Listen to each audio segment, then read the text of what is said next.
অহাৰ জাতি মাটি ভেটি সুৰক্ষাৰ শ্লোগান মাটি ভেটি আমাক লাগিবই আমি মাটি ভেটি আমাক সকলো লাগিব যাক থলুৱাক বঞ্চনাৰে আদানী গ্ৰুপলৈ পুনৰ ৰঙা দলিচা চৰকাৰৰ এয়া প্ৰতিবাদ স্থান পলাশবাৰী ৰাজহ চক্ৰৰ অন্তৰ্গত বৰদুৱাৰ বৰদুৱাৰ বাগানৰ এই সকল লোকক প্ৰায় এবছৰ পূৰ্বে ৰাজহ মন্ত্ৰীয়ে দিছিল ভূমিপট্টা প্ৰদানৰ প্ৰতিশ্ৰুতি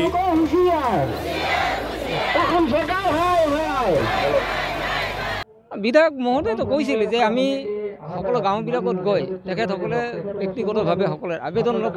আৰু ইয়াত ভূমিৰ কামখিনি ফেব্ৰুৱাৰী মাহৰ ভিতৰত কৰি দিম বুলি কৈছিল কিন্তু এই ফেব্ৰুৱাৰী মাহত আমাৰ মাটি কৰাৰ সেই ব্যৱস্থাখিনি কৰিলে গতিকে ইয়াৰ ক্ষেত্ৰত ইয়াৰ সমগ্ৰ ৰাভা ৰাইজ বুলিয়ে নহয় বিক্ষিপ্ত জনগোষ্ঠীয়ে ইয়াত বহি নাথাকে ইয়াৰ বাবে এক তীব্ৰ আন্দোলন আৰম্ভ কৰিব আপোনালোকে ইতিমধ্যে গমেই পাইছে ইয়াত যিটো এটা ব্যৱস্থা হৈছে যে সমগ্ৰ অসমৰ ভূমি যেনেধৰণে অধিগ্ৰহণ কৰিব ধৰিছে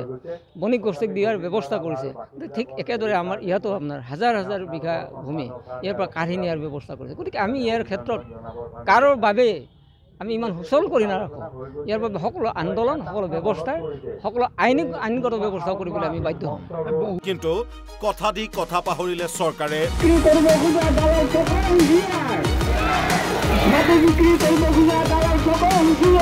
হঠাৎ সলনি হ'ল পৰিস্থিতি ভূমিপট্টা দিয়াটো জৰুৰীৰে কথা এতিয়া চলিছে এই সকল লোকক উচ্ছেদৰ যুঁজা প্ৰায় 150 ঘৰ লোকক উচ্ছেদ কৰি আদানী গ্ৰুপক সমজাই দিবলৈ ওলাইছে 1000 বিঘা ভূমি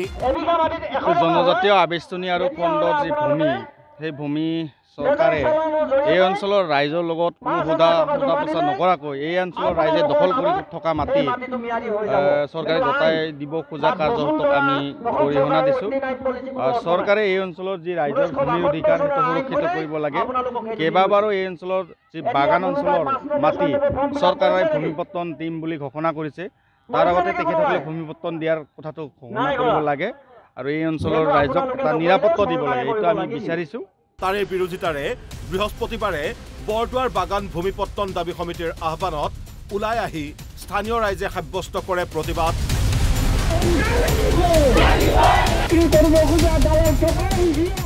দাবী এটাই কোনো কাৰণতে এৰি দিয়া নহ'ব ভূমি এই সভাৰ জৰিয়তে আমি অসম চৰকাৰক জনাইছোঁ যিখন চৰকাৰে নেকি জাতি ভেটি মাটি ৰক্ষা কৰাৰ নামত আহিছে আজি যদি তেখেতসকলৰ সেই প্ৰতিশ্ৰুতি ফেটেকাৰ ফেনত মানে পৰিণত কৰি আজি আমাক